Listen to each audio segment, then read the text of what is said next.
Hola a todos. Primero, bienvenidos una vez más a la Academia de la Biblia. Como bien sabemos, a través de esta ocasión, una vez al mes, vamos a aprender un libro de la Biblia cada clase. El mes pasado aprendimos el Evangelio de San Mateo, ¿verdad? Entonces, ¿qué libro nos toca aprender hoy? El segundo libro del Nuevo Testamento, el Evangelio según San Marcos.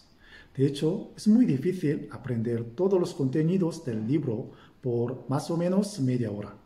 Por eso, en vez de aprender los capítulos por capítulos o los pasajes por pasajes, esta vez vamos a aprender las claves y las características específicas de San Marcos. Primero, vamos a pensar, ¿quién escribió este libro? Es muy fácil de responder, ¿verdad? Marcos lo escribió. No obstante, aunque Marcos escribió este libro, el auténtico autor de este libro es el Espíritu Santo, es decir, Dios mismo. Eso debemos tener en cuenta primero. Aún así, para escribir los libros de la Biblia, Dios utilizó a cada persona como escritor conforme a su inteligencia, conocimiento, características y expresión favorita, etcétera, etcétera. Por lo tanto, hoy me gustaría que aprendamos con qué motivo Dios nos permitió este libro y para quién, es decir, quiénes eran destinatario original y cuáles son las características principales desde San Marcos, qué diferencia tiene a otros evangelios. Primero, vamos a ver un versículo de San Marcos, capítulo 1, versículo 1. Principio del Evangelio de Jesucristo, Hijo de Dios. Como bien sabemos, aunque el propósito más importante de transmitir quién es Jesucristo es el mismo, los 4 evangelios muestran las imágenes diferentes de Jesucristo según el destinatario y el propósito. De hecho, como no podemos saber bien sobre un objeto si miramos solo un lado de él, puede ser difícil conocer verdaderamente a Jesús si miramos solo una imagen fragmentaria de Jesús. Con ese propósito, Dios nos ha concedido especialmente 4 evangelios. Como aprendimos la última vez a través del Evangelio de San Mateo se conoce como el Evangelio del León y enseña a los judíos que Jesús fue su rey prometido en el Antiguo Testamento. Por lo tanto, en el Evangelio de San Mateo aparecen muchas parábolas relacionadas con un rey que usó Jesús. Sin embargo, completamente diferente al Evangelio de San Mateo, el libro de San Marcos se conoce como Evangelio de Buey y nos muestra a Jesús que vino como siervo de Dios. Y el Evangelio de Marcos se registró no para los judíos, sino para los gentiles, en especial para los romanos como destinatario. Los romanos no estaban interesados en la genealogía judía, sus leyes, asuntos religiosos o el cumplimiento de sus profecías, sino que solo estaban interesados en quién era Jesús. Por lo tanto, a diferencia de San Marcos y San Lucas, por lo tanto, a diferencia de San Mateo y San Lucas, San Marcos se escribió con el enfoque de los hechos por los cuales hizo Jesús. Con esto en la mente, si leen San Marcos individualmente, creo que será más fácil de entenderlo. Entonces, veamos primero a Marcos, quien escribió este libro de Evangelio. De hecho, la razón por la que es importante conocer al escritor de la Biblia es que aunque la Biblia fue escrita por la misma inspiración del Espíritu Santo para enseñarnos la voluntad de Dios y de Cristo más correctamente. Dios usó los diversos pensamientos de la gente, sus sentimientos y perspectivas sobre Cristo. Personalmente, pensando en Marcos, pude adivinar la razón por la que Marcos cómo había podido presentar a Jesús como siervo de Dios. Primero, el nombre original de Marcos fue Juan en hebreo. En Hechos capítulo 12, versículo 12, podemos ver que era un hijo de una mujer llamada María y tenía el nombre de Juan. Sin embargo, en aquel momento los judíos estaban bajo el dominio romano, por lo que usaron nombres romanos junto con sus propios nombres judíos. Sin embargo, a diferencia de otros apóstoles, a Marcos lo llamaban por el nombre romano y lo conocemos por el nombre de Marcos. Y como se ha escrito en Hechos y Colosenses, él era el sobrino de Bernabé, quien fue el primer misionero en enviar junto con el apóstol Pablo. Pero debido a las dificultades, durante el viaje misionero, Marcos renunció el viaje y regresó a Jerusalén. Y más tarde, eso se convirtió en una oportunidad para una gran disputa entre Pablo y Bernabé. Sin embargo, como menciona el apóstol Pablo en su última carta, segunda de Timoteo, Marcos permaneció como colaborador de la fe junto al apóstol Pablo hasta el final. Y una cosa más, a través de Primera de Pedro podemos ver que Marcos tenía una relación muy cercana y muy íntima con Pedro, porque con la expresión Marcos mi hijo, podemos adivinar que Pedro le había enseñado a Marcos directa y personalmente. Acabamos de repasar brevemente 3 puntos de vista especiales sobre Marcos y yo personalmente, pensando en estos 3 puntos de vista, busqué las razones por las que Marcos presentó a Jesús como un siervo de Dios en su evangelio. Primero, Marcos usó su nombre romano en lugar del nombre hebreo. No significa probablemente el uso de Marcos, su nombre romano, que siguió el gobierno romano y se sometió a su autoridad.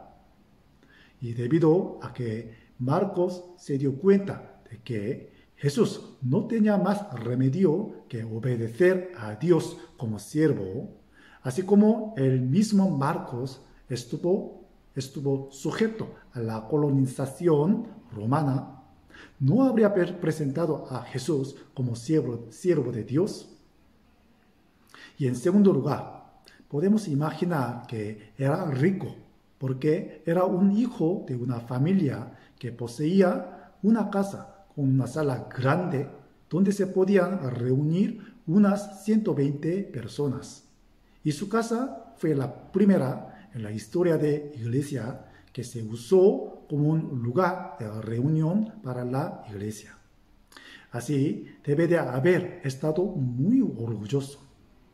Y como tenía gran pasión por el Señor, siguió a su tío en un viaje misionero, pero encontró su debilidad ante las dificultades y se rindió en el medio. Sin embargo, esta experiencia de fracaso no le permitió permanecer como obrero del Evangelio en el futuro. No solo eso, mientras observaba al apóstol Pablo, quien continuó caminando como un siervo del Evangelio, se dio cuenta de que solo si él mismo debería ser un siervo del Señor para poder predicar el Evangelio hasta el final.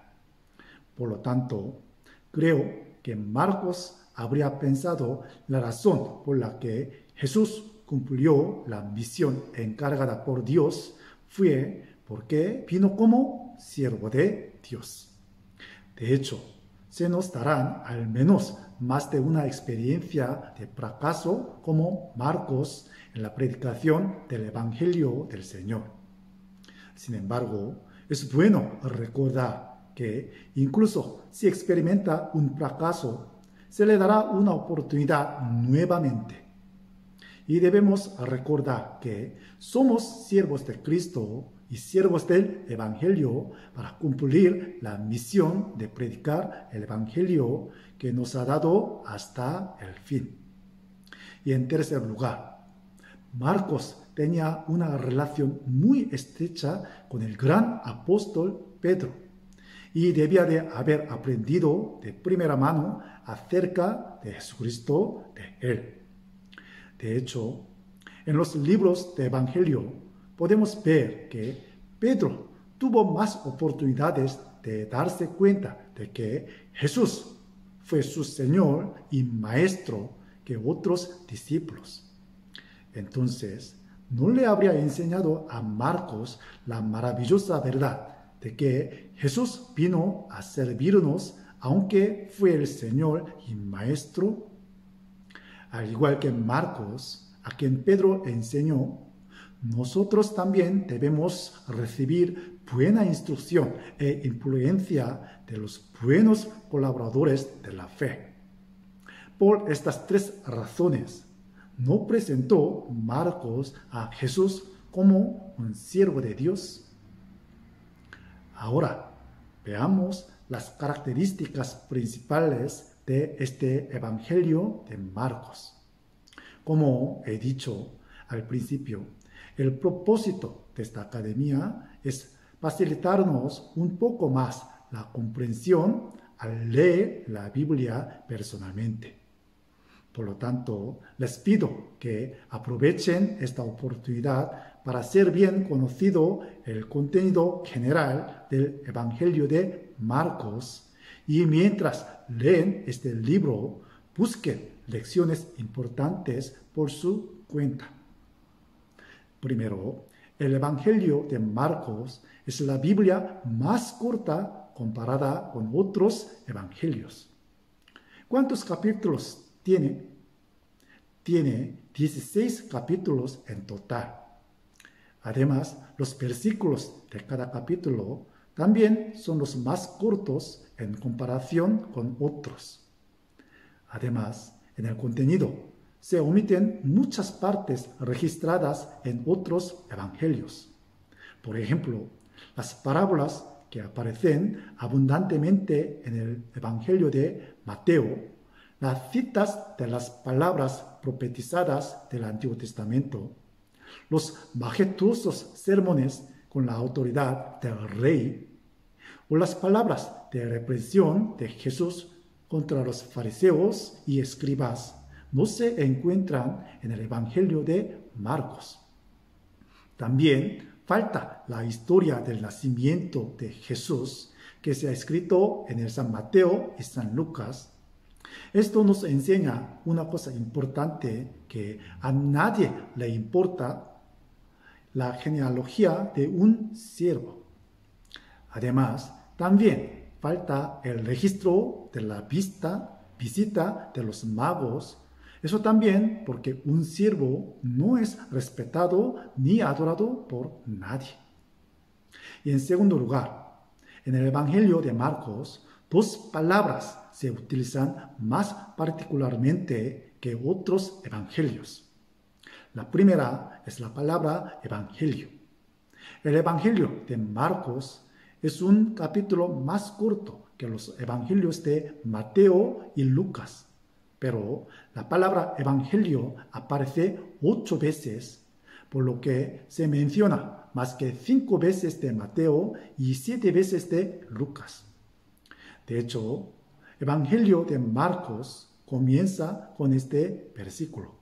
Principio del Evangelio de Jesucristo, Hijo de Dios. Y otra palabra es euteos en el idioma griego original, que se registra 42 veces en el Evangelio de Marcos. En la Biblia española se ha traducido y utilizado como luego, al instante, inmediatamente, enseguida, muy pronto, al momento, etc. Creo que buscar estas expresiones cuando lee San Marcos le ayudará a comprender más profundamente el significado de este libro. De hecho, se puede decir que euteos es la palabra que mejor encaja a un siervo, porque un siervo debería estar activo, alerta, incansable y tiene que cumplir con rapidez las órdenes del amo. Y en tercer lugar, en comparación con otros evangelios, no solo son menos el número de las parábolas utilizadas, sino que también faltan muchos tipos de parábolas. En el Evangelio de Mateo hay alrededor de 14 parábolas sobre el reino de los cielos y entre ellas hay 7 parábolas del reino de los cielos en un solo capítulo de Mateo 13. Mientras que en el capítulo 4 del Evangelio de Marcos solo salen 3 parábolas: la parábola de sembrar semillas, la parábola de crecer semillas y las semillas de mostaza. Y también faltan las parábolas como la parábola del trabajador de la viña, la parábola de la fiesta de bodas del rey, la parábola de las 10 vírgenes, la parábola de los talentos y parábolas de la oveja y la cabra, etc. Y en cuarto lugar, si el Evangelio de Mateo registra los majestuosos sermones de Jesús como un rey, el Evangelio de San Marcos se centra en lo que hizo Jesús. Y a menudo se menciona el trabajo que hizo a mano. En otras palabras, el rey habla con la boca y el siervo trabaja con las manos. Por ejemplo, Marcos 1, versículo 31, cuando sanó a la suegra de Pedro, Jesús tomó su mano y la levantó. Capítulo 6, versículo 2, está escrito que estos milagros que por sus manos son hechos.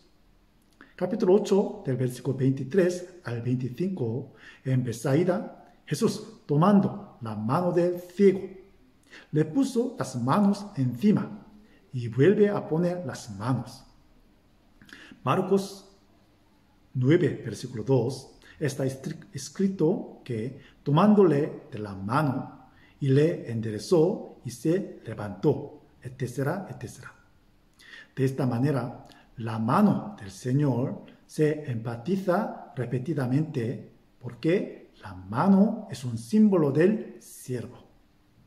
Además, en San Marcos se describen los milagros y eventos que Jesús realizó con más detalle que otros evangelios. Por ejemplo, hay una historia de un milagro que sanó a un paralítico en Marcos 2 y el trasfondo y el contenido de ella se describen más detalladamente en San Marcos.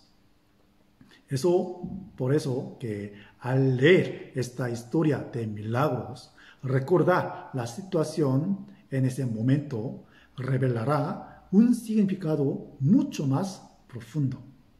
Hoy no podemos mirarlas todas más de cerca por el tiempo, pero creo que sería muy bueno buscar estos contenidos mientras leémoslas personalmente. Además, el Evangelio de Marcos contiene información más detallada como los nombres de las personas, las fechas, los números y los lugares que otros evangelios. Con base en estos contenidos, se puede ver que el Evangelio de Marcos está completamente enfocado en lo que hizo Jesús. Quinto, hay una historia muy interesante que aparece solo en el Evangelio de Marcos. La historia de un joven que siguió a Jesús en silencio la noche en que Jesús fue atrapado por la traición de Judas Iscariote. No sé si la saben ustedes o no. En otros evangelios solo se registra la historia de Pedro, la cual negó a Jesús 3 veces, aunque lo siguió. Pero muy curiosamente, en San Marcos no se ha escrito la negación de Pedro, sino la historia de un joven quien fue tras Jesús llevando una túnica, pero cuando lo encontraron se la quitó y huyó casi desnudo. Por un lado, es muy gracioso, pero por otro lado, es una historia muy triste. De este joven, muchos eruditos bíblicos afirman que Marcos se refiere a sí mismo, quien escribió este mismo libro. Porque si no hubiera experimentado o visto tal evento, no podría saber ni escribirlo. Quizás, si fuéramos Marcos, nos gustaría esconder esta vergonzosa historia. Sin embargo, Marcos no oculta esta vergüenza historia que quería omitir, sino que nos la describe en detalle. Quizás aquel incidente le fue tan impactante y lamentado al mismo Marcos durante toda su vida, como Pedro, quien negó a Jesús 3 veces. Entonces, ¿acaso no lo habría escrito para no olvidarlo? No solo eso, imagino la razón por la que escribió esta historia es para enseñarnos que el Señor puede usarnos hasta el final, haciéndonos saber que el Señor lo usó hasta el final, aunque era muy débil. De esa manera, el Evangelio de Marcos contiene algunas características importantes que no se encuentran en otros evangelios. Y ahora vamos a ver San Marcos partiendo en varias escenas, en concreto 4 partes. Primero, la primera escena de Marcos, del capítulo 1, versículo 1 al versículo 13. Está escrito el aspecto de Jesús siendo preparado como siervo de Dios. De hecho, el Evangelio de Marcos omite el registro de los primeros 30 años de la vida de Jesús. Por supuesto, Jesús preparó su vida como siervo de Dios durante 30 años.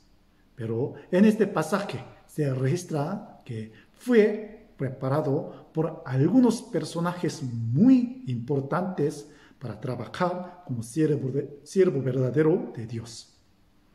Además, se registra evidencia sobre Jesús.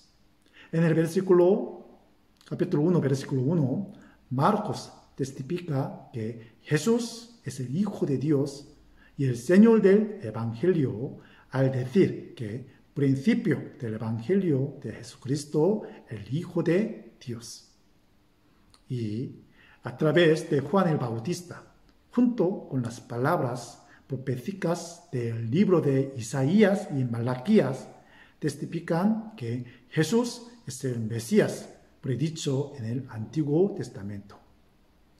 Y al ser bautizado por Juan el Bautista, fue preparado como el Salvador que salvará a los pecadores del mundo. Como sabemos bien, el significado del bautismo de Jesús es explicar su muerte y su resurrección. Y el bautismo de Jesús, como otros evangelios, está registrado en el Evangelio de Marcos también.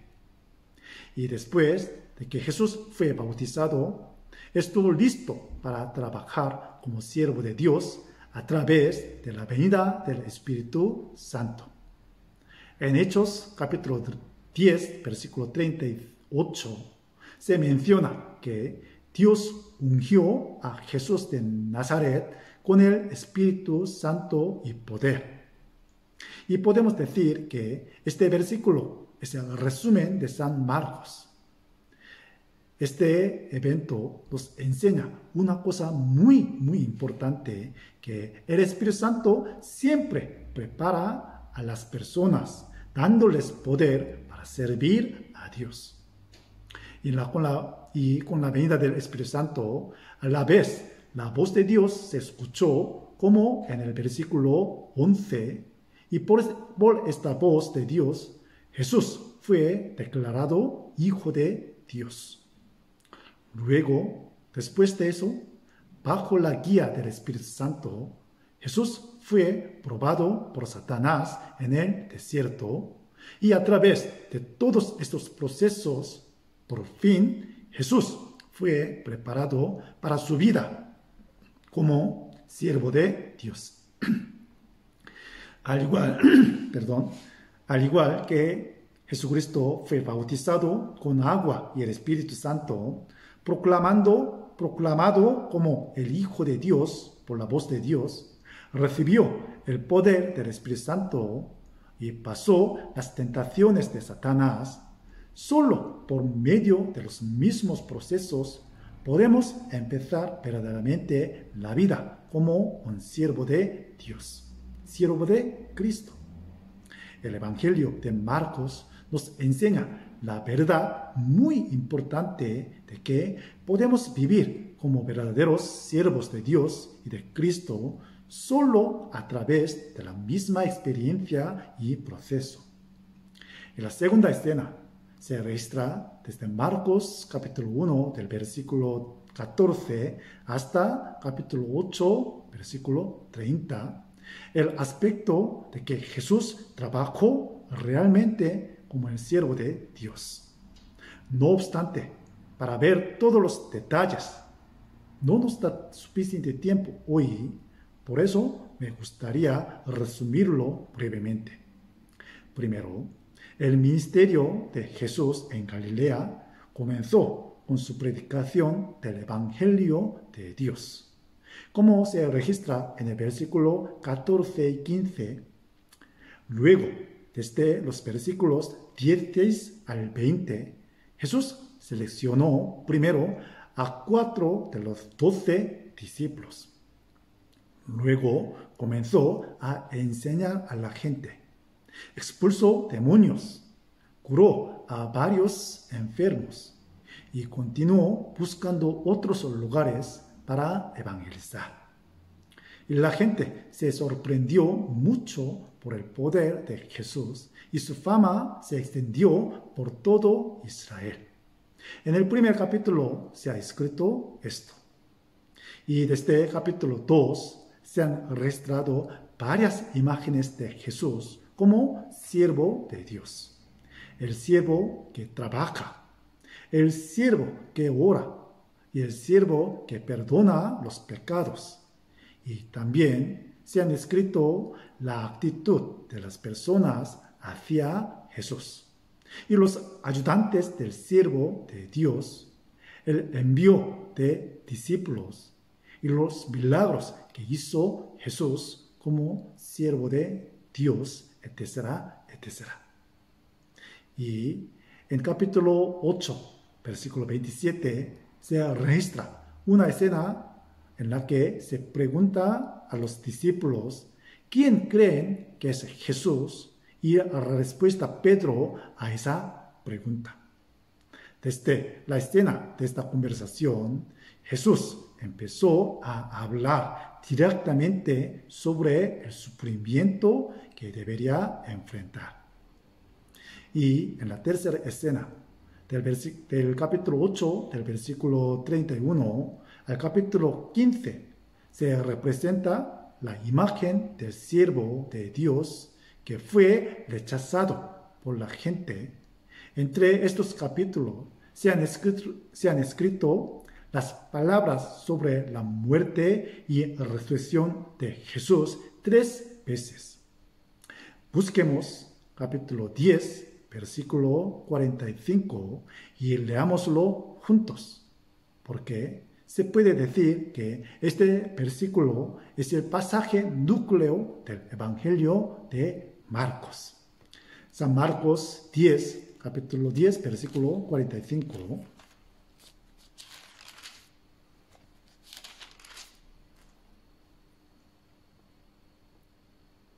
Porque el Hijo del Hombre no vino para ser servido, sino para servir y para dar su vida en rescate por muchos.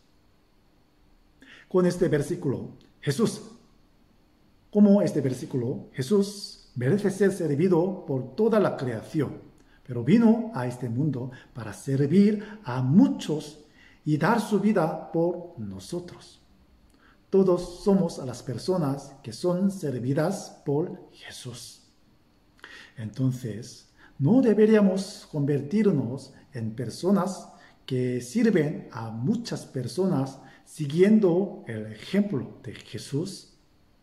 Así como Jesús sacrificó su vida para salvar a muchas personas, los 12 discípulos de Jesús y muchos cristianos que predicaron el Evangelio y sirvieron con su vida para salvar las almas perdidas, ¿no deberíamos servir lo suficiente para hacer lo mismo con nuestra vida? En el Evangelio de San Marcos nos enseña esta importante verdad.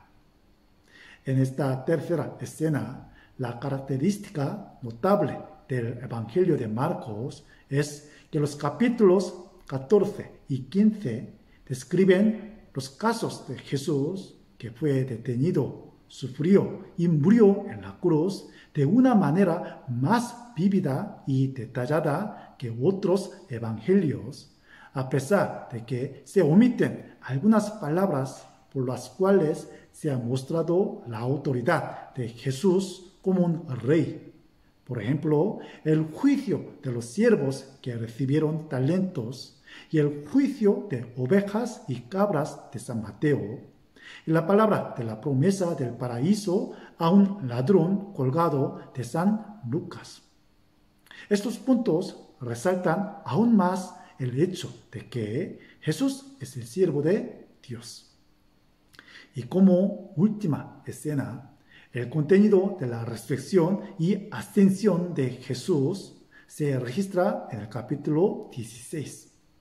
En otras palabras, se registra la figura del siervo elevado. Sin embargo, por la causa de falta en los manuscritos principales de los manuscritos antiguos, hay un debate acerca de los versículos del 9 al 20 que realmente fue escritos por Marcos o luego fue agregados por otros.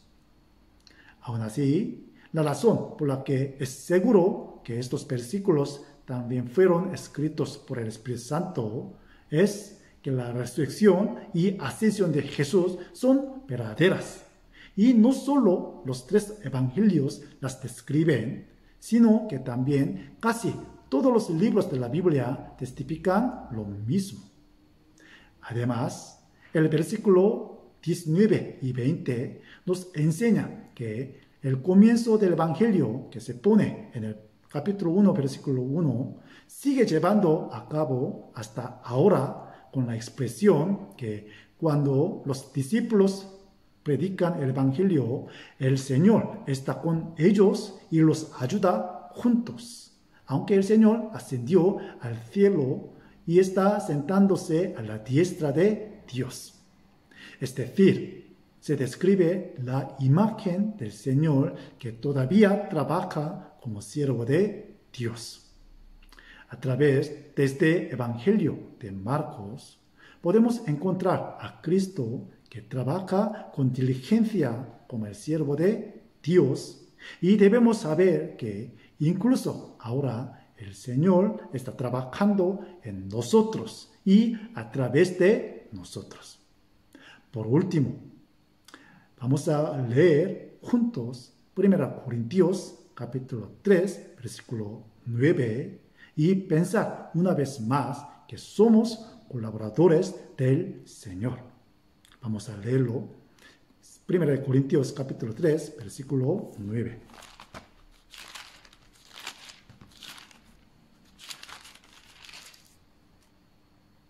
Porque nosotros somos colaboradores de Dios y vosotros sois labranza de Dios, edificio de Dios. Como este versículo, somos colaboradores de Dios. Entonces, deberíamos seguir este ejemplo de Dios que fue el siervo de Dios. Que tengan buen día, hermanos, y la ayuda de Dios siempre está con nosotros. Adiós.